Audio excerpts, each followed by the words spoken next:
Pozdrav svima, Mario je, evo mene s još jednim videom, naravno u vezi akni Rakutana. Prošlo je dosta dugo od kad sam snimio zadnji video, ali evo, sad ću malo reći nešto o tome, kakva je situacija u posljednjih pola godine, godinu dana, da li je bilo kakvih nuspojava, nešto vezano za prehranu i tako.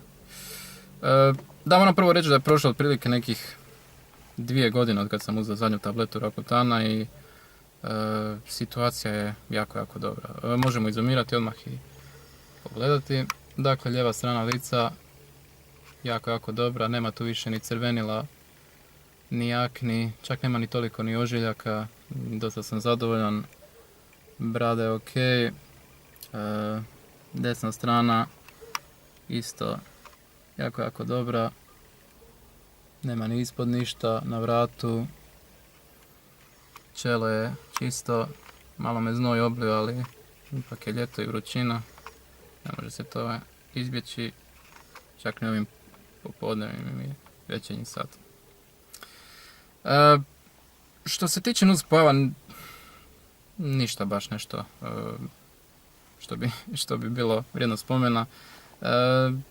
Nije bilo ni glavobolje, ni bolova u leđima, ni krvi iz nosa, bilo je što slično u vezi onoga što sam doživljavao za vrijeme uzimanja ove terapije.